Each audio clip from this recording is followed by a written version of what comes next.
Hey guys, welcome to Island 2. Go ahead and grab your hero, set her on strong. We're going to go ahead and start with a spike. We're going to start it out as a 002 marked on close. We want it marked on close because that's exactly where the boss is coming out, so we want the spikes to consistently hit the boss. Upgrade to a 032 when you can. I'm going to put 3 more out. The goal is to put as many mob shredders out as possible before placing additional defense for balloon cleanup. Even though you have balloons coming out from multiple different areas, it's completely okay. You'll be able to continue placing these without having to place the additional defense. After the 4th one, I'll go ahead and put out a druid. I'm going to make it a 130 to help with the balloon cleanup on all the different other entrances. You're going to continue spamming the mob shredders after you get that druid out. You're going to go ahead and see me put out a wizard and make it a 024. I would skip this. What we want to save up for is going to be a T5 top path ice monkey. We want it as a 520. So pretty much immediately after I place this wizard and make it a 024, I almost sell it to create the T5 ice. As the boss passes, sell the back mob shredders and upgrade to the T5 ice as quickly as possible. So if you need to, go ahead and sell the wizard, which I do if you do place it, to upgrade to a 520.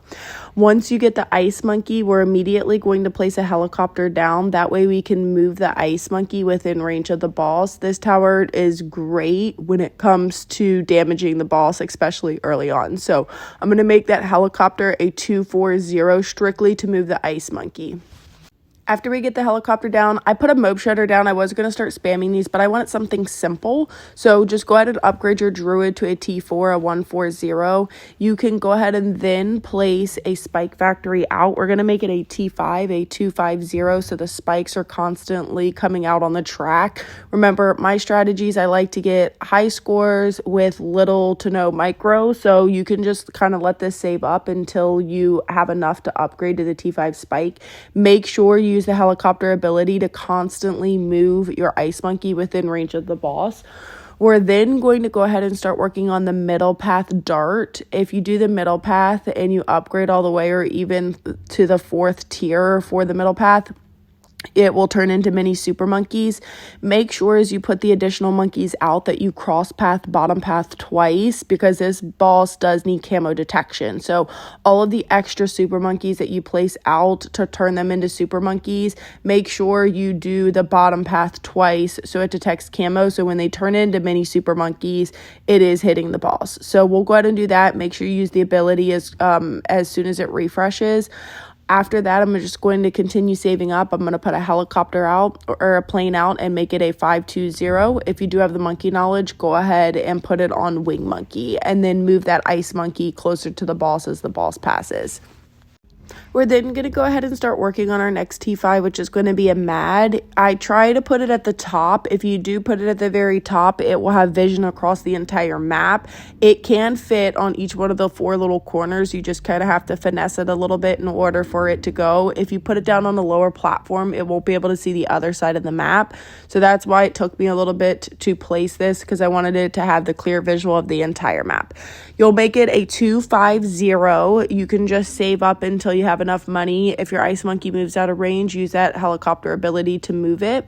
Once we get this mad, we're actually going to start preparing for our dart Paragon. We'll create it twice because we will have plenty of time to create it twice. If you want, you could even farm harder and do 2 different Paragons, or once you create the dart Paragon, start doing a different Paragon. I did not want to do anything too extreme. I just wanted something that was going to get me well over 100 for Island 2.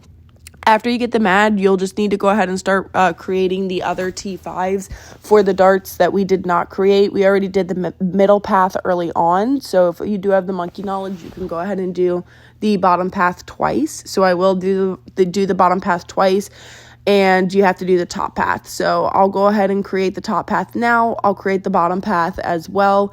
Once you get all of the T5s, you are going to have enough money to go ahead and turn around and create the Paragon. So soon as you get all of them upgraded, you can go ahead and sell all of the different towers. I would start with the helicopter first that moves the ice monkey, and then you could go ahead and sell your spike, your plane, your druid, your mad, and your ice monkey, and you can contribute the max amount to the Paragon.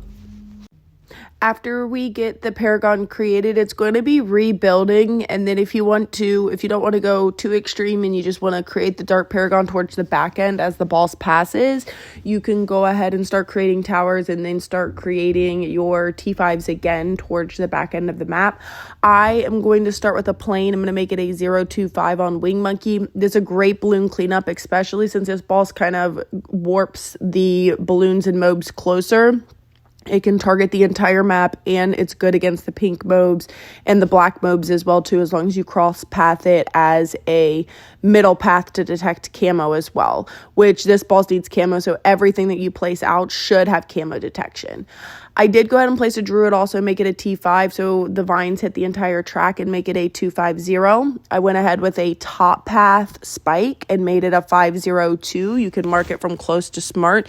Just be careful, since this boss has multiple entrance points. If you do mark it too smart, it might go to a different entrance. So if you have the accessibility up, just make sure you're watching where the spikes are and they're targeting the boss. When we do get this upgraded, I do pair this with a helicopter. That way I can move that spike and continue moving it until I'm ready to sell and create the next Paragon. So I will go ahead and create that and make it a 240. That way I can move it. And after you go ahead and get that helicopter out, you can just start putting all of your T5s out so you can upgrade the middle path all the way. I am going to do the bottom path twice because I do have the monkey knowledge. I'm going to put it more towards the back end of the map. Granted, the boss and creating the Dark Paragon so early, and we already have a lot of high-priced towers. If you want to go for a different Paragon, you probably can. I didn't want to. I just wanted to go ahead and create the Dark Paragon again. It was super easy. We're well over 100 already, and we still have plenty of time for the boss to get towards the exit. So you can modify this however you want to modify this. Once you get all of the different T5s, you can go ahead. I would suggest moving that T5 spike towards the back end with the helicopter ability, which you will see me do, just to kind of help as we turn around and sell, that we have a strong tower towards the back end of the map as the mobs start coming. And those T5 spikes are pretty strong, so that it will hold and the boss won't push forward. So you'll see me move that towards the back end of the map and then continue upgrading. Once you have all of your T5s, you can go ahead and sell the Dark Paragon, and you can even sell your other towers if you want. Leave the T5 spike or one of the towers to help with the balloon cleanup. That way you have something and the boss doesn't push forward. You can contribute the max amount, and then it's going to be rebuilding once you get your Paragon created. I started out with a T5 Ice Monkey and made it a 205 to kind of help freeze those balloons. After I get the T5 ice and make it a 205, I went ahead and started with the Beast Handler and used the water and started upgrading top pass so it can just grab the mobs. If you upgrade it all the way, it will start grabbing the pink mobs. At the end, I was even actually going to put a little pond closer towards the exit so it can grab it, but the boss pushed forward. You don't really need to do that. If you don't want to use the Beast Handler, you don't have to. If you're not familiar with the Beast Handler, you have to put 4 of them out. You can make them each T4s, and then you have to keep putting more of them out. And you have to merge them into one. It makes them stronger, and the stronger that they get, the more damage that they can do. Particularly on the top path, as you merge them and create them bigger, they can grab the bigger mobs, and it will pull those in, and it doesn't even need pops from anything else. So if you merge it all the way, it's a very effective tower, but you do have to make it a T5 for it to start grabbing the bigger ones. But as you start merging them, they'll start grabbing the bigger mobs, as you see on here. But that is it. I hope you guys enjoy. I did create a creator code if you want to support me in game, and I hope you guys have a great day. Bye.